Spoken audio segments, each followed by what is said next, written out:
to have you on the news at midday on Dott TV. I am Ife Arono. Let's start here in Delta State, and state workers are set to enjoy a permanent 13th month salary as the Delta State Executive Council moves to give the benefit legal backing. Now, this was part of approvals made by the State Executive Council during its meeting presided over by Governor Sheriff Oborewori at Government House in Asaba, the Delta State capital. The council has approved the recruitment of more teachers, investment in technical education, and major transportation projects, including new CNG buses and a mega bus terminal. The report. The Delta State Executive Council has approved plans to make the 13th month salary for civil servants a permanent statutory benefit through an executive bill to the State House of Assembly. The council also approved the recruitment of more teachers to address shortages in public secondary schools. The 13th month salary is going to be institutionalized by law of the State House of Assembly, now having been approved by the ESCO. So it's not just a promise that is going to last only throughout the tenure of this administration. I've taken a look at some of the challenges in our secondary schools, and that there seem to be a whole lot of dearth of teachers, that is not having enough teachers in the schools, particularly the science subjects, and that is affecting the quality of education. And so ESCO have also directed that the Minister of Secondary Education should immediately come up with a memo as to the number of teachers that are to be employed. Also approved was the equipment for Technical College in Ogariki and plans to equip the Technical College Iri after completion. It also confirmed the appointment of His Royal Majesty Good News Goodman Agwe as Pharaoh 1 as the OVA of Oyede Kingdom. ESCO today also approved the equipping of our technical school in Ogariki, Ethiopia West, and then of course to also take steps to also equip, as soon as it's completed, the technical school in Iri. That tells you the effort of the administration in ensuring that we provide a quality education. In the transport sector, the ESCO approved the purchase of 50 CNG buses, electric vehicles, and the construction of a mega bus terminal in Asaba to improve the state's mass transit system and ease traffic around Kuka Junction. 80% of the people that move around in Delta State, 80% rely on public transportation. The remaining 20% are the people that have cars, their own private vehicles. So His Excellency is very aware of the need for us to target that population. So His Excellency has graciously approved the purchase of 50 CNG buses that would be used to develop and implement the more mass transit scheme in Delta State. A similar terminal is planned for Warri as the state moves to modernize public transportation and improve service for residents. And the Palace of the Asaba of Asaba has reiterated its ban on the sale of ogbono in Asaba markets, describing the commodity as a prohibited item under the community's age-long customs. Chiefs of Ahaba made the position known during a press briefing, warning that anyone who violates the directive will face sanctions. Priscilla Ifani was at the palace and now tells us more. Chiefs of Ahaba, speaking on behalf of the Asaba of Asaba, said the sale of ogbono seed has been prohibited in the community for more than 2 centuries. They expressed concern over the recent increase in the sale of the seeds in local markets, describing the development as a violation of customs and traditions of the Asaba Kingdom. The chiefs explained that the press briefing became necessary to remind residents, traders, and the general public that the ban remains in force and must be strictly observed. There has been a very, very reckless trafficking of a seed called the ogbono seed that the Asaba community forbids. This seed has been banned for over 2 centuries in this community. But we are now experiencing an increase in the sale in all the markets on this commodity. And it does not go well with us. We are gathered here to let the world know that this is a forbidden commodity. The traditional leaders announced that enforcement of the directive will be intensified to ensure full compliance. They also disclosed that a task force will be deployed to monitor markets, while anyone found selling the prohibited community will face sanctions in accordance with the traditional laws of the community. They urged traders and residents to respect the age-old prohibition and refrain from actions capable of undermining the customs and tradition of the Asaba Kingdom. We're going to have stringent measures put in place. I'm going to make sure that all the union heads in the markets, the task force agencies in the markets, will be aware of this pronouncement and will be watching skillfully. And anybody who sells this commodity in the markets, not only that whatever you are selling will be confiscated, you'll be banned and sanctioned seriously from the market. And also, there will also be spiritual and traditional sanctions.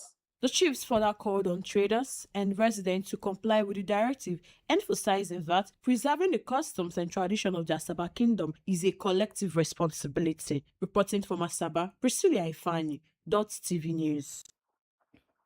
Away from community matters now, reactions have continued to trail major reforms approved by the federal government for the National Youth Service Corps NYC scheme. Among the reforms approved are the extension of the orientation camp program from 3 weeks to 6 weeks and scrapping of military drills as part of efforts to reposition the scheme for national development. Opinions are divided among stakeholders and members of the public on the reforms coming 53 years after the establishment of the NYSC. Cynthia Adanaya tells us more. For over 5 decades, the National Youth Service Corps has served as a platform for promoting national unity, cultural integration, and youth development. However, evolving national realities have prompted the federal government to introduce reforms aimed at strengthening the scheme and making it more responsive to present-day challenges. While some prospective corps members believe the extension of the orientation camp will provide more time for leadership development, entrepreneurship training, and skills acquisition. Others express concerns that the longer duration could impose additional financial and personal burdens on participants. We want to build an NYC out of just mobilization of program. We are looking and working for the strong partnership for skill development, job creations, possibility, and national growth. The key reforms are stated clearly to put a call of details in digital way and a self-development core members for security and also attentions in special issues, and also preparing a better state of camps in all states of the federation, making the state government, the subnational, a clear standard orientation camp for all young people. And also the passing out parade should be redesigned from just a parade to a ceremony, a graduation ceremony properly. Stakeholders also expressed divergent views on the decision to scrap military drills, while some argue that the drills were no longer necessary and that greater emphasis should be placed on vocational training and career development. Others maintain that the exercises played a vital role in instilling discipline, teamwork, and resilience among corps members. It was not the Nigerian making per se. That means we borrowed it from some other climes. Like in Israel, every citizen that is 18 years and above, to a large extent, has paramilitary experiences because you may be called up at any time.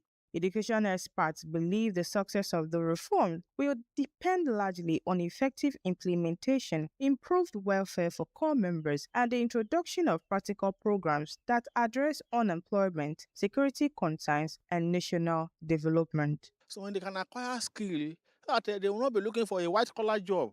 You cannot be an employer of labor. And I know the present government is empowering our youth with a lot of empowerment programs that are in place to ensure that they can take off on their own. With necessary skill acquisition, I believe definitely job creation definitely will improve and unemployment rate will reduce drastically. It's a welcome development. As the federal government begins the implementation of these reforms, many Nigerians will be watching closely to see whether the changes strengthen the NYSC's role in preparing young graduates for national service and life beyond the university. Reporting from Asaba, Cynthia Adanaya, Dott TV News. To security matters now. A Delta State resident, Michael James, has confessed to staging his own kidnapping in a bid to extort 25 million naira from his family. According to the police, James hid in a nearby bush after leaving home to dispose of refuse, then called his mother, claiming he had been abducted and that his captors were demanding a ransom. James admitted the kidnapping because he had spent money he owed his brother and sister and had no means of repaying them. He later told his family the kidnappers were beating him and requested 700,000 naira before eventually claiming he had escaped after moving to another location. Delta State Police spokesperson Bright Edafe said officers deployed digital intelligence to trace James's location, leading to his confession. And from Delta to Ekiti State, where Governor Biodun Oyebanji has visited worshippers from Eda Onio in Ilejemeje local government area who regained their freedom after spending more than 2 months in captivity. The governor visited the survivors on Sunday at the Ekiti State University Teaching Hospital, where they are receiving medical treatment following their release on Saturday. A community representative and former commissioner, Rufus Ajayi, said the community had to borrow money to raise 25.5 million naira ransom, despite losing one person. The worshippers were abducted in April 2026 when gunmen suspected to be bandits attacked an open-air revival organized by the Christ Apostolic Church in Eda Onio. Meanwhile, the federal government has warned that Nigeria may consider additional measures if attacks on its citizens in South Africa persist. In separate statements issued on Sunday by the Ministry of Foreign Affairs, the Nigerian Consulate General in Johannesburg, and the Nigerian Union South Africa, authorities called for prompt, transparent, and exhaustive investigations to ensure that those responsible were apprehended and prosecuted without delay. This is as the country condemned the killing of 2 Nigerian nationals in South Africa and demanded immediate investigations. The victims, Emeka Charles Irebu and Musa Yunana Joe, popularly known as Big Joe, were both killed on June 28, 2026, while Irebu was allegedly tortured to death by officers of the Shuane Metro Police in Sunnyside, Pretoria. Joe was reportedly shot dead by unidentified criminals outside his shop in Witbank, Mpumalanga. Still ahead on the midday news on Dott TV. Atiku Obi demand probe into IMF's 8.83 trillion naira off-budget spending report, plus foreign and sports stories coming up after this time. Do not go away, we'll be right back.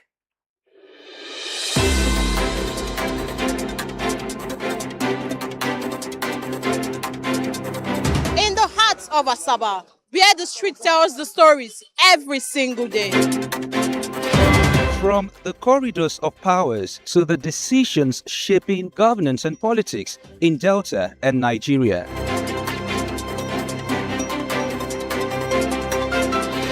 From traders counting every naira to families battling rising costs and uncertain times.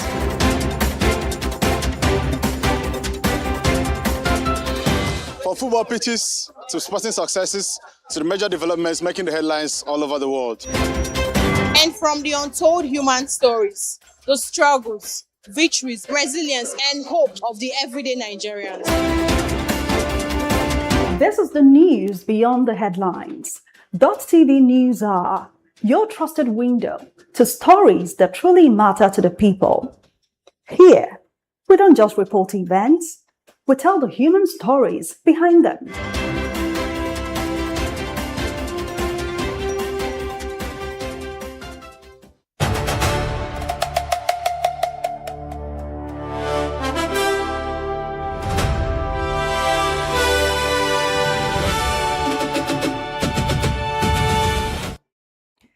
Thanks for staying with us. Now, the rest of our stories. The federal government has dismissed claims that it spent more than 8 trillion naira outside the 2026 budget, describing the reports as inaccurate and a misrepresentation of the International Monetary Fund's 2026 Article 4 consultation report. The government said the allegations, which referenced comments attributed to the IMF representative in Nigeria and the fund's report, wrongly suggested that about 2% of Nigeria's gross domestic product was expended outside the approved budget. This was contained in a statement issued by the Minister of Finance and Coordinating Minister of the Economy, Taiwo Oyedele. The rebuttal comes after IMF disclosed that Nigeria left public spending equivalent to about 2% of GDP unreported in recent official budgets, obscuring the country's true financial needs and making the fiscal deficit appear smaller than it actually was. But Oyedele said the federal government does not operate a shadow budget or spend public funds outside the constitutional and statutory framework. Meanwhile, former Vice President Atiku Abubakar and former Anambra State Governor Peter Obi have demanded accountability from the federal government over the reported disclosure by the International Monetary Fund, IMF, that Nigeria failed to report public spending equivalent to about 2% of its gross domestic product, GDP, in recent official budgets. The IMF's resident representative in Nigeria, Christian Ebeke, was reported to have said that the unreported expenditure linked partly to major government projects executed outside the formal budget framework made Nigeria's fiscal deficit appear lower than its actual financing needs and raised concerns over fiscal transparency. Reacting to the report, Atiku and Obi in separate statements called on the Economic and Financial Crimes Commission, EFCC, the Independent Corrupt Practices and Other Related Offences Commission, ICPC, the National Assembly and the Auditor General of the Federation to investigate the alleged off-budget spending. According to the duo, the IMF's findings suggest that the federal government executed multi-trillion naira projects outside the oversight of the National Assembly, the Auditor General, and Nigeria's procurement laws. Also, the Socioeconomic Rights and Accountability Project, SARAP, has asked Senate President Godswill Akpabio and Speaker of the House of Representatives Tajuddin Abbas to explain how over 1.3 billion naira was allocated in the 2026 Appropriation Act to a presidential council that the presidency has described as non-existent. In a Freedom of Information request signed by its Deputy Director, Kolawole Oluwadare, SARAP demanded certified copies of all documents relating to the approval of the allocation to the Presidential Foreign Intervention Promotion Council.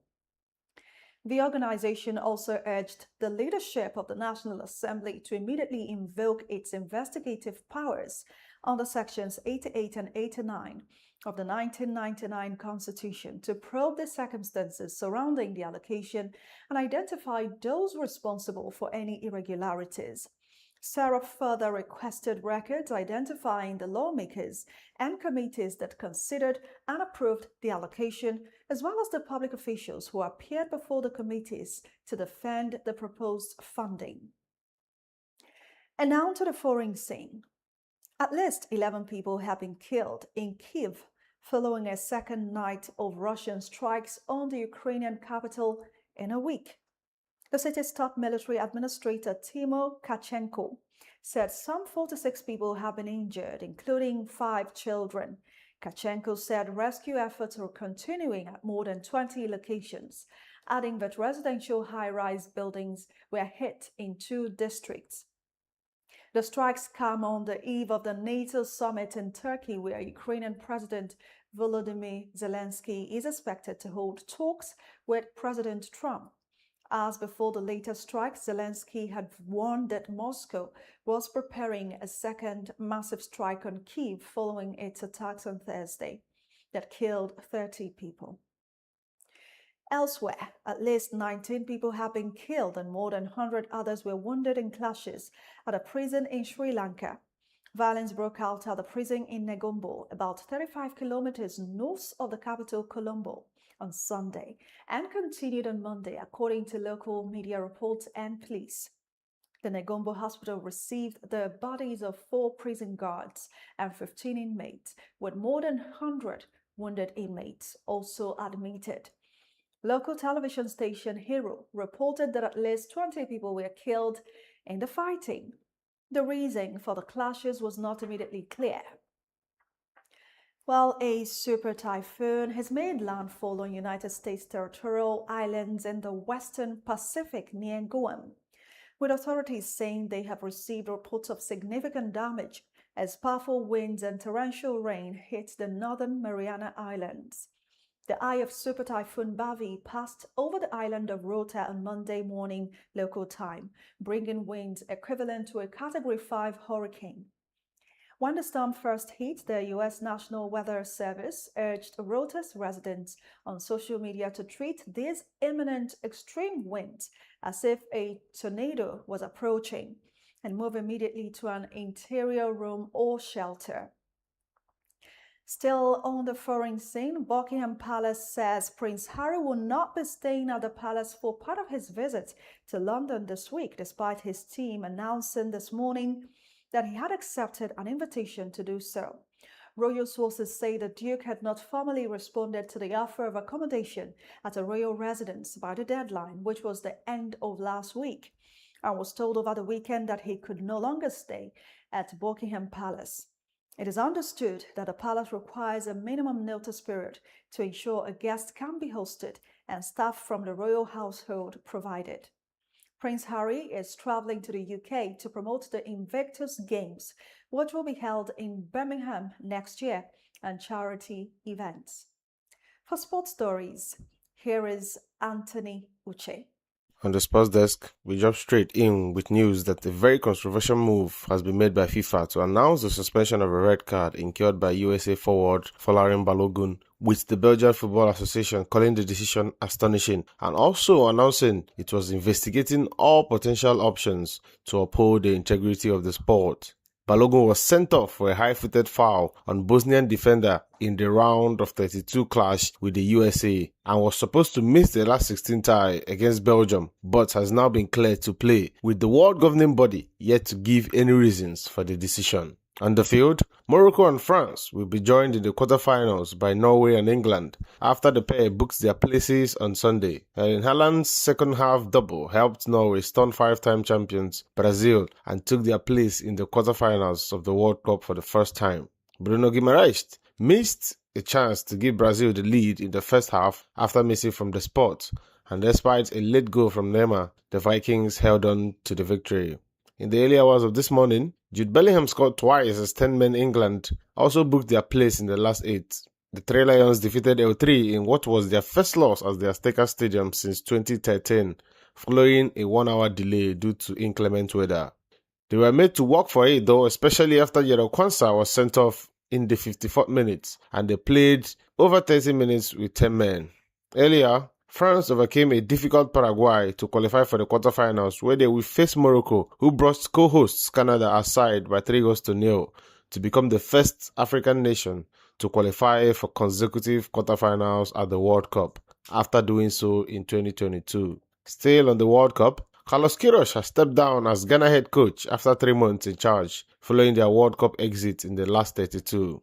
The 73-year-old took charge in April and led his side to a third-place finish in Group L before they were beaten by a single 0-0 by Colombia in the first round of the knockouts. Now to tennis and Wimbledon, where a resurgent Naomi Osaka stunned world number 1 Aryna Sabalenka in a brilliant performance to reach the quarterfinals of Wimbledon for the first time in her career. Japan's Osaka beat the 4-time Grand Slam champion to win 4-2, 7-6, 7-2 on center court, inflicting a first straight set loss on the Belarusian. Some other seeded players who have fallen on SW19 include defending champion Iga Swiatek, who lost 7-6, 11-9, 6-2 to highly rated Filipina Alexandra Ayala in an enthralling third-round match on center court on Saturday. That came an hour after 2022 champion Elena Rybakina was beaten 7-6, 7-4, 6-1 by Belgium's Elise Mertens. From the sports desk, Anthony Uche for Dott TV News. And that's it on midday news on Dott TV at this time. Please follow Dott TV across social media on the handle at official.tv. I am Ife Arono. Thank you for joining us and please stay with us.